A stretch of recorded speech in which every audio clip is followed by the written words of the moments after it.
आपलं आयुष्य ना आपल्याला प्रत्येक वळणावर एक संधी देत असतं. त्या संधीचा आपण योग्य वापर केला पाहिजे.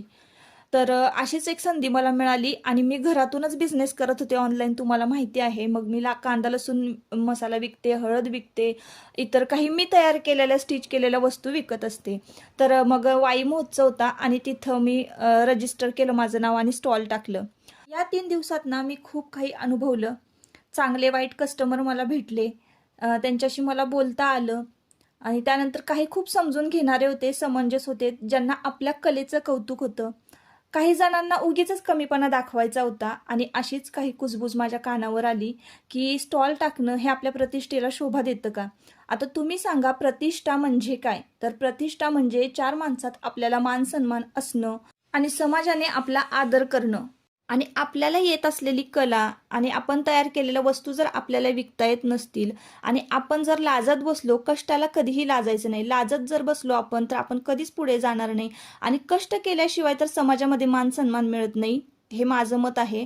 काही-काही लोकं तर असे असतात ना, की त्यांच्याकडे भरपूर प्रॉपर्टी असते आणि गुंता-गुंता करून विकतात आणि तेव्हा मग कुठं जाते त्यांची प्रतिष्ठा? माझं तर असं म्हणणं आहे, की आपल्याकडे भरपूर जरी प्रॉपर्टी असली, घरदार असलं, काहीच गरज नसली कमवायची ना, तरीसुद्धा कमवावं आणि स्वतः करून खावं आणि जी प्रॉपर्टी आहे पूर्वजांची, तर ती पुढच्या पिढीकडं सुपूर्त करावी, ना की त्याचा सत्यानाश करावा. असं हे माझं पर्सनल मत आहे. म्हणूनच ना, कष्ट करायचं, जे काही आपल्याला येतंय ते करायचं. आज हातपाय चाललेले आहेत, उद्या आपले हातपाय चालतीलच असं नाही. जोपर्यंत आपल्याला कष्ट करायच्या वेळ आहे, ताकद आहे आपल्यात, तोपर्यंत कष्ट हे केलेच पाहिजे. कष्टाला का लाजायचे आणि त्याला प्रतिष्ठा किंवा कमीपणाचं कधीच नाव द्यायचं नाही.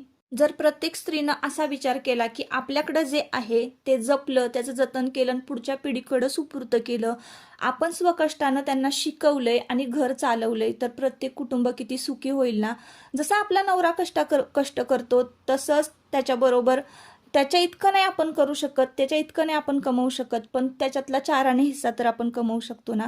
तर असा जर विचार प्रत्येक स्त्रीनं केला ना, तर प्रत्येक कुटुंब हे सुखी होणार आहे आणि मुलंसुद्धा चांगले शिकणार आहेत आणि सुशिक्षित असं त्यांचं कुटुंब होणार आहे. तर नक्कीच कमीपणा हा कुठल्याच कामामध्ये तुम्ही बाळगू नका. आणि जर एखादा व्यक्ती काही करत असेल ना, तर असे शब्द वापरून त्याचं म्हणजे नाही का, त्याचं मनोबल खचवू नका.